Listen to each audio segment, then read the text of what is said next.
अरे बड़ी बहू कहाँ हो भाई तुम? दो दो बहू है घर में, लेकिन मजाल है जो घर के काम बिना कहे हो जाए। क्या हुआ माँ जी, क्यों शोर मचा रही हैं आप? अरे पागल नहीं हूं मैं, मुझे भी कोई शोर मचाने का शौक नहीं लगा। एक बात बताओ, आम का अचार डाला था मैंने और तुम दोनों से कहा था कि इसके अंदर थोड़ा सा तेल बढ़ाकर एक दो दिन धूप दिखा देना। मेरी आवाज कान में गई थी तुम्हारे कि नहीं? माँ जी मैंने कब कहा कि आपने नहीं कहा था? आप बिल्कुल कहा था आपने। और मैंने मार्केट जाते समय छोटी को कह भी दिया था कि वो अचार में थोड़ा तेल बढ़ाकर उसे धूप दिखा दे। क्या हुआ, उसने अचार को धूप में नहीं रखा था क्या? कोई भी काम कहो तुम दोनों से तो दोनों एक दूसरे के माथे मार के किनारे हो जाती हो। मैं पूछती हूँ, शर्म नाम की कोई चीज है तुम दोनों में कि नहीं? इतने साल हो गए तुम दोनों की शादी को, बच्चे बड़े होने को तैयार है, लेकिन एक काम की जिम्मेदारी नहीं है तुम्हें। क्या जीवन भर मैं तुम दोनों के सर पर बैठी रहूंगी? मुझे तो बस इसी बात की चिंता है, कल को अगर मेरी आंखें बंद हो गई ना तो पता नहीं क्या होगा इस घर का।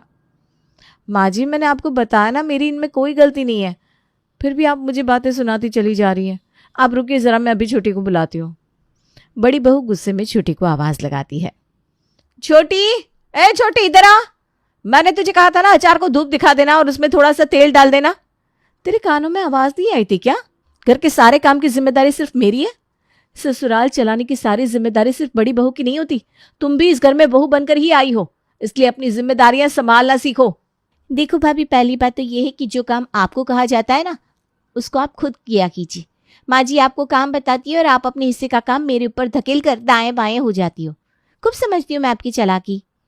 हाँ, मैंने सुना था आपने अचार को धूप दिखाने के लिए कहा था, लेकिन आपकी जानकारी के लिए बता दूं, मैंने भी पलटकर आपको उसी समय कह दिया था कि मैं इस समय कपड़े धो रही हूँ, मेरे पास फालतू समय नहीं है कि सीढ़ियाँ चढ़कर मैं छत पर जाऊं और अचार का डब्बा धूप में रखूं।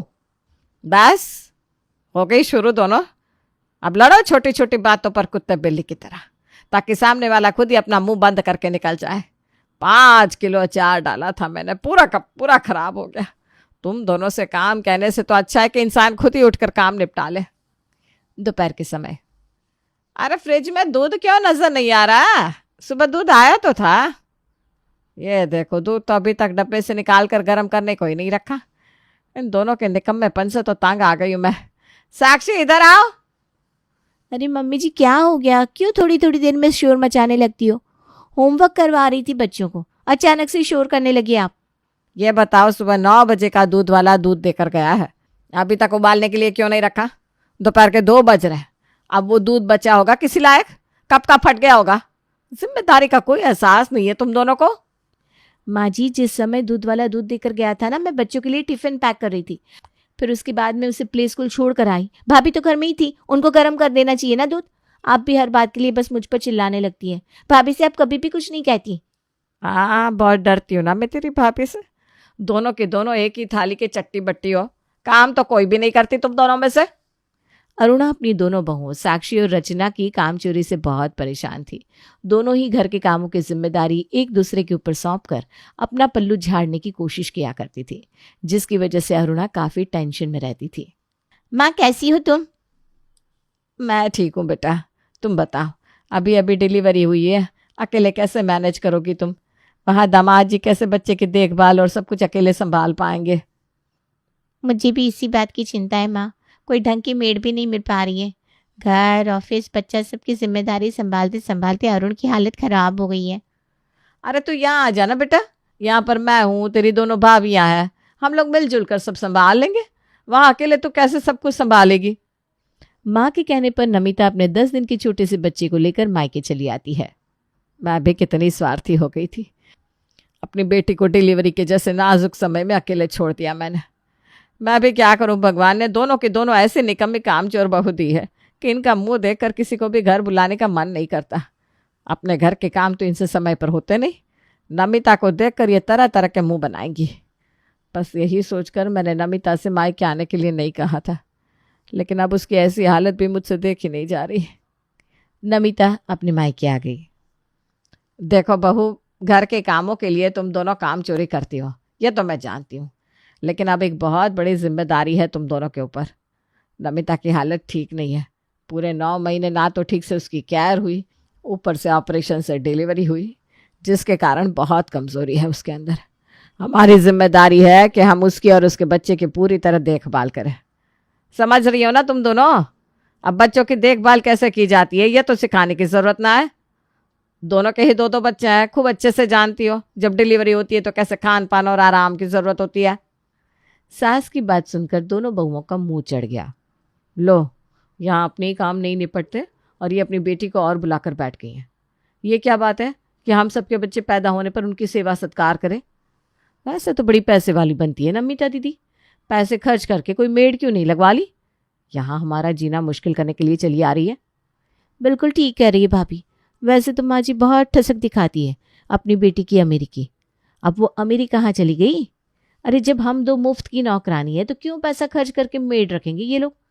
आपको पता भी है कितनी महंगी मिलती है ये जापा करने वाली नौकरानी? 30-40 हजार तक ले लेती है एक महीने की। माँ जी ने ही मना कर दिया होगा, क्या जरूरत है इतना पैसा खर्चा करने की, दोनों काम वाली है तो घर में, तू आ जा, तेरी सेवा मैं उनसे करवा दूंगी। अगर ऐसी बात है ना छोटी, तो मैंने भी दिन में तारे ना दिखा दिए तो मेरा नाम भी रचना नहीं। अरे आजकल की इतनी फास्ट लाइफ है, किसी के पास फालतू टाइम है क्या किसी के लिए?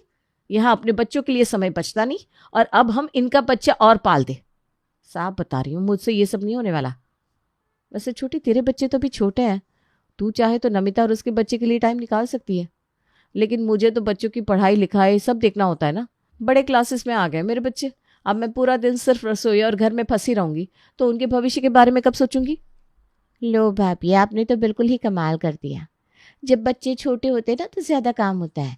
अरे मेरे दोनों बच्चे छोटे छोटे हैं, पूरा दिन मम्मी मम्मी करके मेरी जान खाए रहते हैं।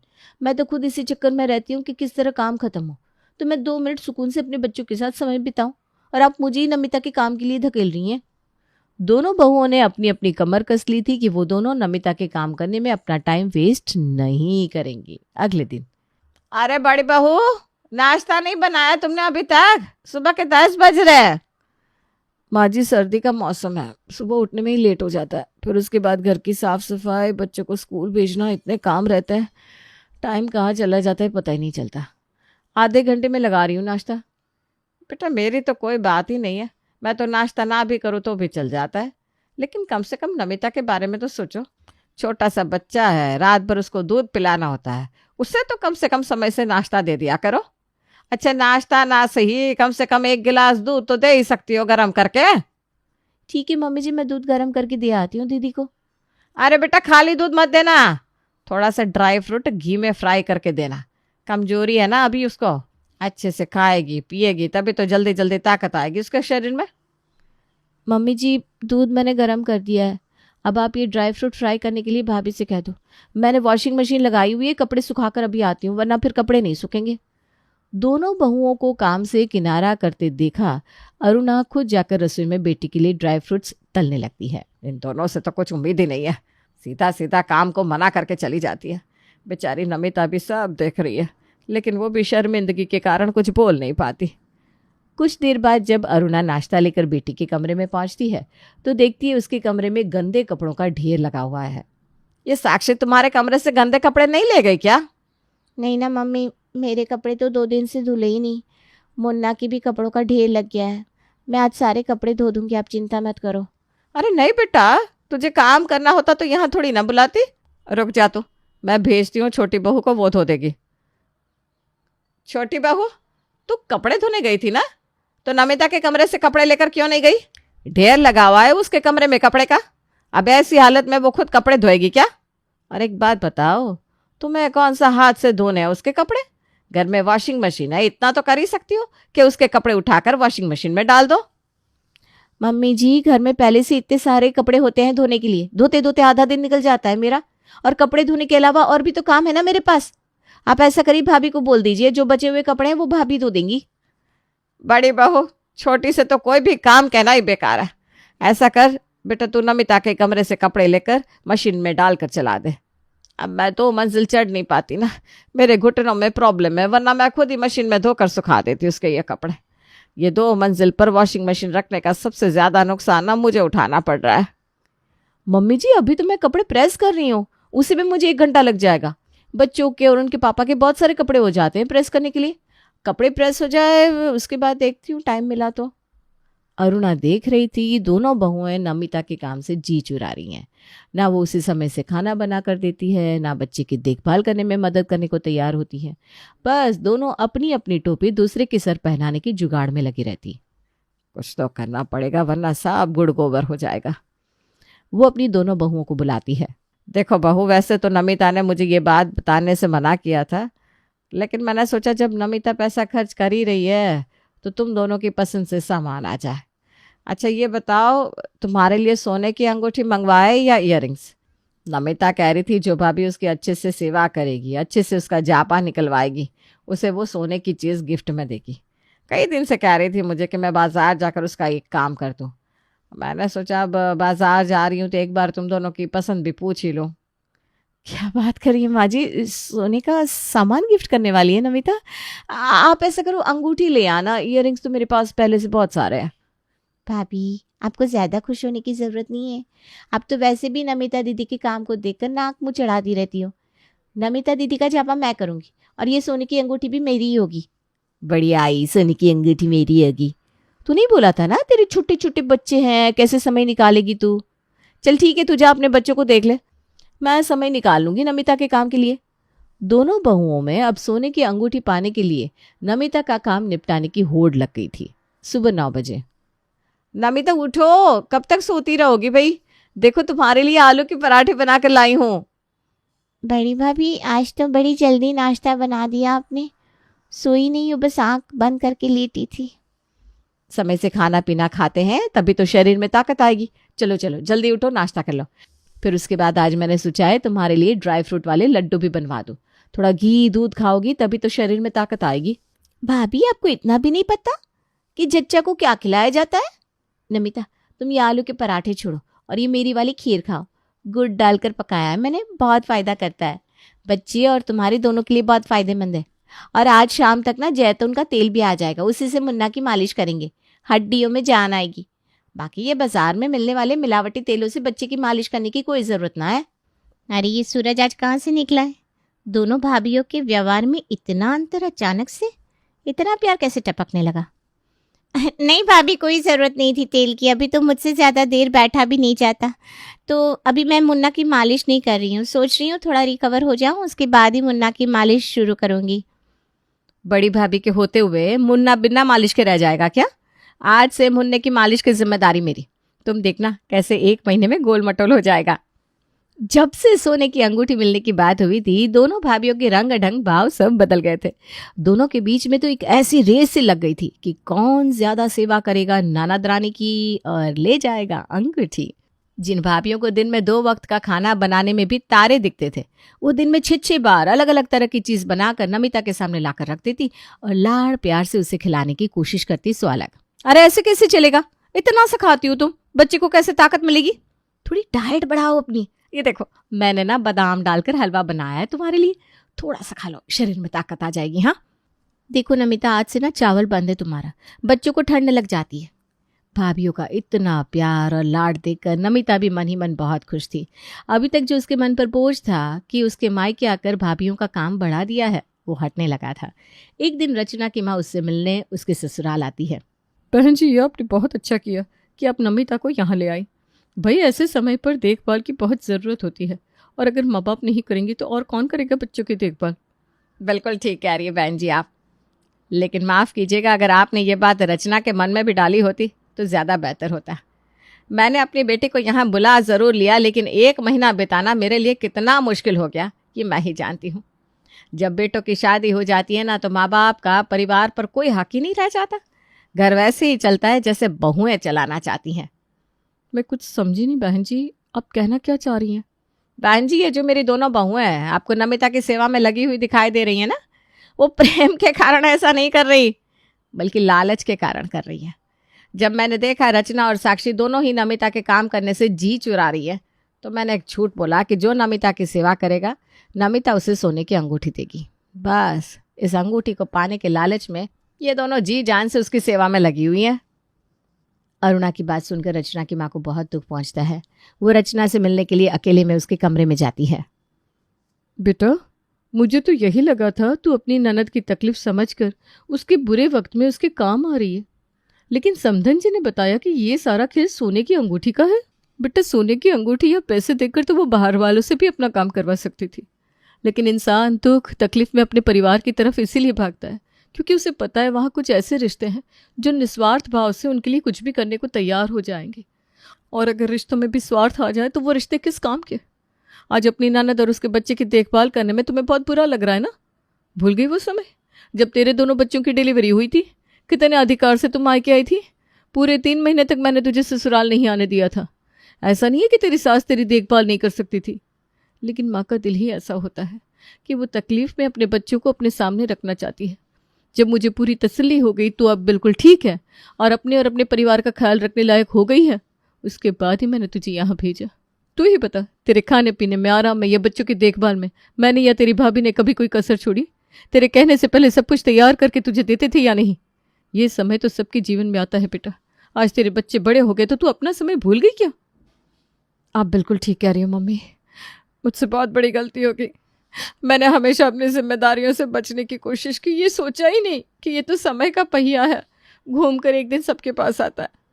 मैं आज ही माँ जी के पास जाकर अपने किए की माफ़ी मांगूंगी और मैं वादा करती हूँ आपसे, मैं नमिता की देखभाल पूरे दिल से करूंगी, किसी लालच में नहीं। सोनाली एक मॉडर्न लड़की थी। उसके मायके का माहौल भी ऐसा ही था, पार्टियों में जाना, मॉडर्न कपड़े पहनना और हंसी मजाक करना। पर जिस घर में उसकी शादी हुई थी वो ऐसा नहीं था। उसका ससुराल बिल्कुल अलग था। स्कर्ट और जीन्स तो बहुत दूर की बात थी, यहाँ कोई सूट पहनना भी पसंद नहीं करता था, सब साड़ी ही पहनते थे। यहाँ तक कि बहुओं पर भी साड़ी के अलावा कुछ भी पहनने पर पाबंदी थी। भाभी, आप तो बड़ी बहू हो, आपकी शादी को तो 5 साल हो गए, आप ही सूट नहीं पहन सकती क्या? यहाँ की बात तो पूछो ही मत। तुम्हें साड़ी मुसीबत लगती है? मैंने तो पर्दा भी किया है। हैं, पर्दा? ये भी होता है आजकल के ज़माने में? अरे तुम दोनों तो नई नहीं हो ना, तुम्हें कुछ झेलना नहीं पड़ता। सोनाली जो बिल्कुल ही नई थी, ये सुनकर डर सी गई। दीदी, मेरी शादी तो अभी हुई है, मुझे लगा अभी कुछ दिन ही साड़ी पहनना है, मुझे ऐसी ही जिंदगी पर ये पहनना पड़ेगा। क्यों, तुम कोई अनोखी हो?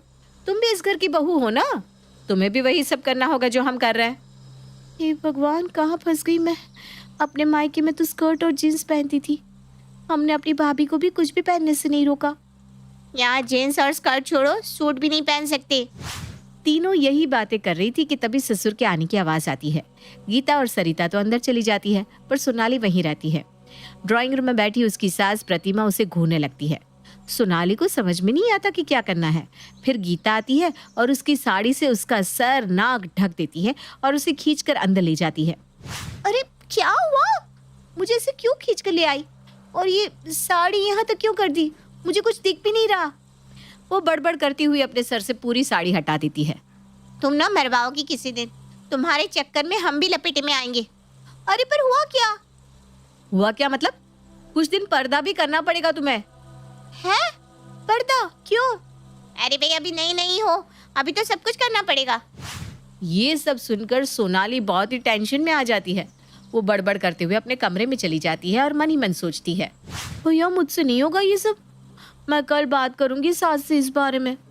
दिन बीत जाता है और सोनाली को सारी रात इस टेंशन में नींद नहीं आती कि वो कल सास को कैसे मनाएगी। अगला दिन होता है। सोनाली अपनी सास से बात करने की हिम्मत करती है और घुमा फिरा कर बात चालू करती है। माँ जी, आप इस उम्र में भी ऐसे कपड़े पहनती है, ये साड़ी, ब्लाउज, पेटीकोट, कितनी मुश्किल होती होगी ना? नहीं तो बहू, इतना साल हो गए, आप कोई दिक्कत नहीं होती। सोनाली को समझ में नहीं आता कि अब क्या कहे, वो चुप हो जाती है। तुम ये सब छोड़ो और नाश्ते की प्लेट्स बाहर लेकर जाओ। सोनाली चुपचाप प्लेट्स उठाती है और बाहर जाने लगती है। तभी ससुर खांसते हुए किचन की तरफ आते हैं। सोनाली का सर नहीं ढका हुआ था तो प्रतिमा उसे घूरने लगती है। डर के मारे उसके हाथ से नाश्ते की प्लेट्स छूट जाती हैं। ओहो, ये क्या किया? सब गिरा दिया। मुझसे नहीं हो पा रहा ये सब। साड़ी पहनो, सर ढको, उस पर इतना सारा काम करो। अच्छा, अलग ही अनोखी आई हो ना तुम लोग, जो काम नहीं हो रहा हमने भी क्या कर रहे हैं ना। सालों से साड़ी पहन रहे, घर संभाल रहे हैं, बच्चे संभाल रहे हैं, हमने तो कभी सामान नहीं गिराया। ये सब सुनकर सोनाली कमरे में जाकर रोने लगती है। ये देखकर प्रतिमा, गीता और सरिता तीनों उसके कमरे में आती हैं। रोने की कोई बात नहीं है सोनाली, आज तुम्हें सच्चाई बतानी ही पड़ेगी। कैसी सच्चाई। बेटा मुझे खुद भी ना बहुत मन करता है सूट पहनूं, साड़ी में ना बहुत उलझन होती है। और तुम तीनों को मैं सब कुछ पहनने को कह दूं, पर क्या माँ जी? पर ये कि माँ जी को कोई दिक्कत नहीं है, पापा जी है ना, उन्हें ये सब कुछ अच्छा नहीं लगता। ये सुनकर सोनाली हक्की बक्की रह जाती है। पर क्यों? आपकी तो सास भी नहीं है, फिर भी। हाँ, पर मेरी सास थी तो वो भी तो बहुत पर्दा करती थी। तुम्हारे ससुर ने मुझसे भी करवाया, मैंने हमेशा से साड़ी ही पहनी। पर माँ जी अब तो कोई नहीं है ना, फिर? अब ये बोलते हैं कि साड़ी पहने रखा करो, मुझे नहीं पसंद कि तुम सूट में घूमो। अच्छा माँ जी, मैं किसी बहाने पापा जी को मना लूं कि वो हम सबको सूट पहनने के लिए हाँ बोल दे, तो आपको चलेगा ना? अरे मुझसे ज्यादा कोई खुश नहीं होगा। अगर मैं सूट पर आ गई तो तुम लोगों को तो मैं जींस और स्कर्ट भी पहनने दूंगी। तो बस माँ जी, आप चिंता मत करिए, पापा जी खुद बोलेंगे आपको सूट पहनने के लिए। अगली सुबह सोनाली सबको कहती है कि सब अच्छी और बहुत सुंदर सी साड़ियाँ पहनकर तैयार हो जाएं। सब तैयार हो जाते हैं और ससुर जी के लिए उनकी पसंद का नाश्ता बनाते हैं। अरे वाह, आज तो कमाल हो गया। सबने इतनी सुंदर सुंदर साड़ियाँ पहनी हैं। तीनों बहुएं और तुम्हारी सास तो आज कमाल लग रही है। चलो लाओ जल्दी सब नाश्ता दे दो। तभी किचन से प्रतिमा की आवाज आती है, लाई जी। नरेश को बैठे बैठे 1 घंटा हो जाता है, पर प्रतिमा या कोई और भी नाश्ता लेकर आता ही नहीं। वो गुस्से में किचन की तरफ जाता है और देखता है कि सब एक दूसरे को साड़ी में सेफ्टी पिन लगाने में मदद कर रहे हैं। अरे ये क्या हो रहा है, क्या हुआ? पापा जी, वो मम्मी जी ने बताया कि आपको पर्दा पसंद है, तो हम सब लोग ना साड़ी को सर से फिक्स कर रहे हैं, जिससे पल्लू सर से गिरे नहीं और आपकी शान में गुस्ताखी ना हो। नरेश सकपका जाता है। ठीक है, ये सब लगता है नाश्ता खुद ही लेना पड़ेगा। वो गुस्से में कढ़ाई में चम्मच बजा बजा कर नाश्ता लेता है और बड़बड़ करता हुआ बाहर चला जाता है। उसके जाने के बाद सब हंसने लगते हैं। आज तो कमाल हो गया सोनाली, इतने सालों में इन्होंने पहली बार खुद से नाश्ता लिया है। माँ जी, आप बस देखते जाइए पापा जी धीरे धीरे कैसे बदलते हैं। नरेश कहता है कि कुछ दिन बाद उनके जान पहचान वाले आ रहे हैं, तो उन सबका खाना बनाना होगा। और हाँ, कोई भी बिना पर्दा मत आना उन लोगों के सामने। प्रतिमा तुम भी। सब उसके हाँ में हाँ मिला देते हैं। कुछ दिन बाद नरेश के मिलने वाले आते हैं। पहले गीता सबके लिए चाय नाश्ता बनाती है और लंबा सा घूंघट लेकर ड्राइंग रूम में जाती है। सबके प्लान के मुताबिक वो चाय की ट्रे लेकर कारपेट में अटक जाती है और सब गिरा देती है। मेहमान भी हड़बड़ा जाते हैं। अरे नरेश जी, क्या इतना लंबा घूंघट निकाल रखा है बहू ने? उसको दिखता कैसे है? पूरी चाय गिर गई। अरे चाय तो और बन जाएगी। थोड़ी देर में चाय वापस बन जाती है और सब अब खाने के टेबल पर आते हैं। नए नए पकवानों की खुशबू महक रही थी। अरे भाई, हमसे तो रुका नहीं जा रहा। वो प्लेट में खाना लेने लगते हैं तो प्रतिमा आ जाती है। उसने भी पर्दा किया हुआ था। सक्सेना जी उसको भी देखकर अजीब सा मुंह बना लेते हैं। प्रतिमा जब उनको दाल परोसने लगती है, उसकी पूरी साड़ी का पल्लू दाल में भीग जाता है और वो सब जगह दाल छिटक जाती है। अरे अरे क्या कर रही हो? साड़ी को दूर रखो ना, सर ढको। और अरे नरेश, तुम भी ना कमाल करते हो। इतनी लंबी साड़ी पहनती है भाभी, काम करना कितना मुश्किल होता होगा। अरे कोई मुश्किल नहीं होता, मेरी माँ भी तो करती थी। पहली की बात और थी, अब जमाना बदल गया है। अब देखो, मेरी बीवी भी सूट पहनती है। काम करने में कितनी आसानी होती है और जल्दी भी होता है। अच्छा, अपनी बहुओं से तो मिलवाओ। नरेश तीनों को आवाज लगाता है। तीनों लंबा सा घूंघट करके सामने खड़ी हो जाती हैं। हे भगवान, कैसे पहचानूं कौन सी कौन है? तीनों सक्सेना के पैर छूने आगे बढ़ती है और फिर से कारपेट में अटक कर तीनों एक के बाद एक सक्सेना पर गिरती है। गीता को तो चोट ही लग जाती है। भाई नरेश, ये क्या तमाशा बना रखा है तुमने बहुओं का और भाभी का? ना कोई काम ठीक से कर पाती है और चोट लग जाती है, सो अलग। फिर सक्सेना बहुओं को देने के लिए नेक निकालता है। धोखे से वो प्रतिमा को भी बहू समझ लेता है, क्योंकि उसने भी पर्दा कर रखा था। अखंड सौभाग्यवती भव, दूधो नाओ पूतो पलो। ये सुनते ही सब जोर जोर से हंसने लगते हैं। तभी प्रतिभा अपना पर्दा हटाती है। अरे भाई साहब, अब कुछ नहीं हो पाएगा। तीनों बहुएं भी हंसने लगती है। सक्सेना को बहुत शर्मिंदगी होती है। नरेश, अब मैं तुम्हारी एक नहीं सुनूंगा और ना ही देखूंगा। आप सब जाइए और अच्छे से सूट पहन कर आइए। बाकी की बातें उसके बाद होगी। हाँ भाई जाओ, आज से सबको सब कुछ पहनने की आज़ादी है। मुझे नहीं पता था कि साड़ी में इतनी दिक्कत होती है। फिर सब अच्छे से सूट पहन कर आती हैं। देखो नरेश, अब भी तुम्हारी बहुएं कितनी सुंदर और संस्कारी ही लग रही हैं। और भाभी जी के चेहरे पर तो देखो कितना सुकून है। जितना आरामदायक हमारा पहनावा होगा हम उतना ही अच्छा फील करेंगे। जरूरी नहीं कि इज्जत को पहनावे से जोड़ा जाए। नरेश को ये बात आज बहुत अच्छे से समझ में आ जाती है और वो सबको अपनी पसंद के कपड़े पहनने की इजाजत दे देता है। शुभम अपने माँ बाप के साथ संतेरी गांव में रहता था। शुभम की एक सौतेली बहन भी थी, संध्या। भाई बहन में बड़ा प्रेम था, लेकिन ये बात शुभम की माँ को खलती थी, क्योंकि शुभम अपनी माँ का असली बेटा था और संध्या उसकी सौतेली बेटी। खैर, भाई बहन को इससे ज्यादा फर्क नहीं पड़ता था। अरे ओ कल मुही, कुछ घर का काम काज भी करेगी या फिर दिन भर अपने भाई के साथ घूमती रहेगी? सारी आदतें तो सीख ली हैं, बस घर के काम काज मत सीख। पता नहीं कहाँ से मेरे पल्ले पड़ गई है ये। इसकी माँ तो चली गई इसे छोड़कर, अब मेरे सिर पर बैठी रहती है। क्या है माँ, दिन भर आप मेरे पीछे पड़ी रहती हैं। मैं भी तो तुम्हारी बेटी हूँ ना, तो दिन भर ताने क्यों मारती रहती हो? मेरी क्या गलती है? अरे देख, अब कल मुही मुझसे जबान भी लड़ाएगी। आ जाने दे तेरे बाप को, करती हूँ तेरी शिकायत। हाँ हाँ तो कर देना, मुझे भी नहीं रहना तेरे साथ। तंग आ गई हूँ मैं तेरी जली कटी सुनकर। जब देखो दिन भर ताने मारती रहती हो। तभी शुभम बाहर से खेलकर लौटता है। अरे माँ, क्यों दीदी के पीछे पड़ी रहती हो? वो भी तो तेरी बेटी है ना, सौतेली हुई तो क्या हुआ?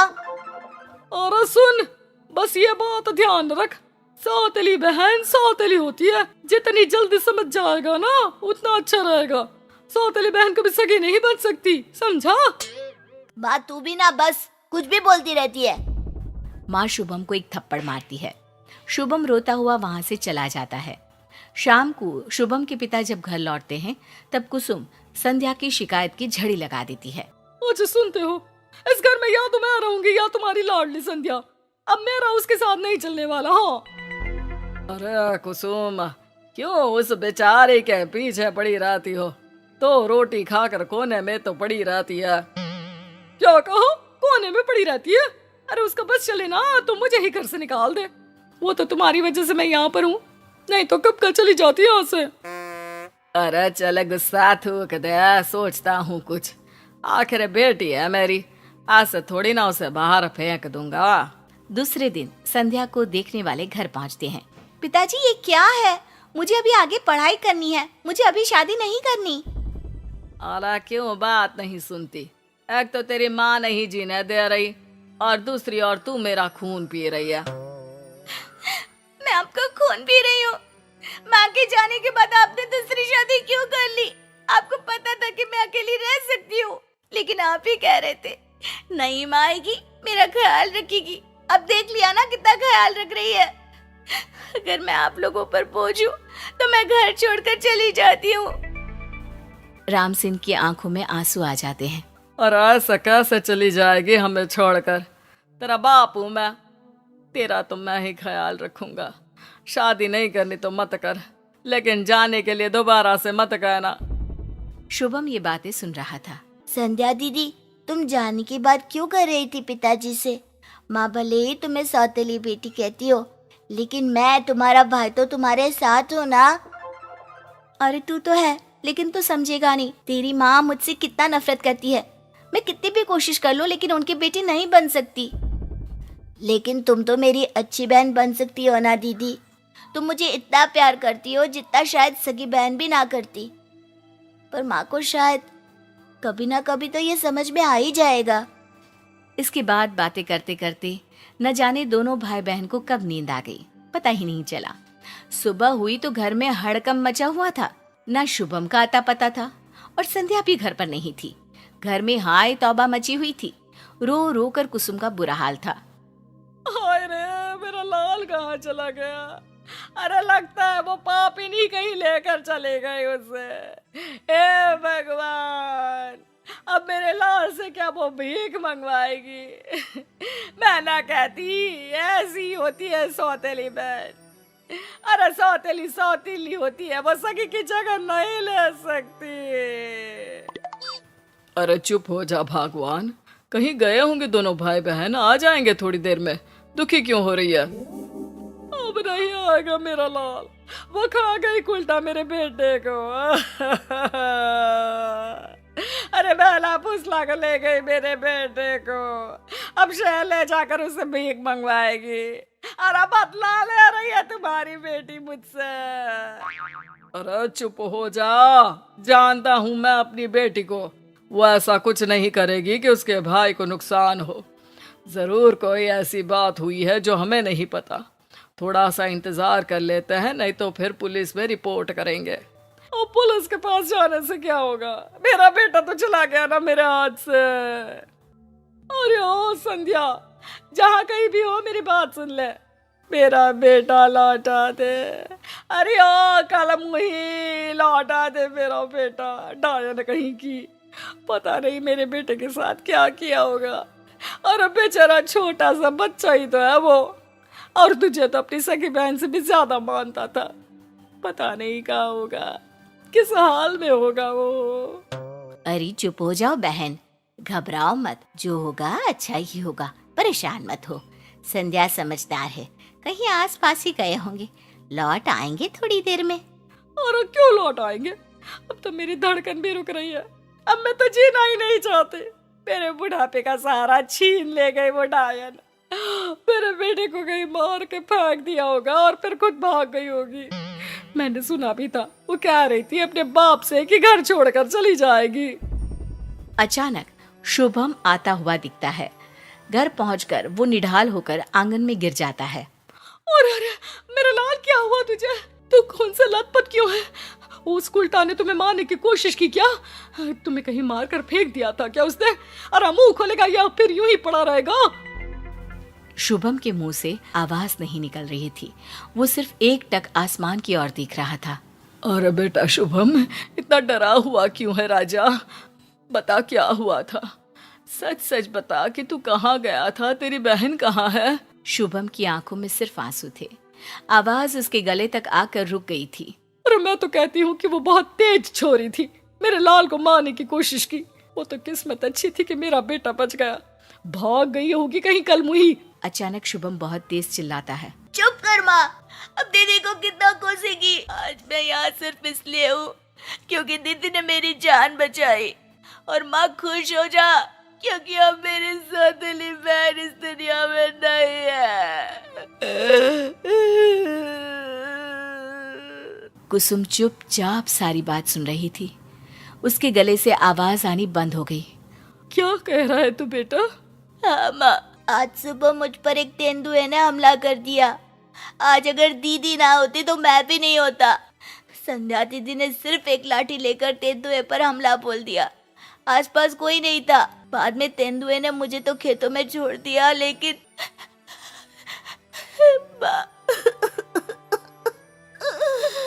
ये कहते कहते शुभम फिर रोने लगा।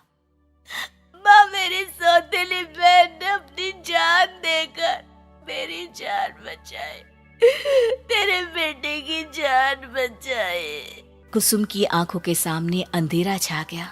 आज उसे समझ में आ गया कि सौतेली बहन भी सगी बहन जितना ही अपने भाई का ख्याल रख सकती है, उतना ही प्यार कर सकती है।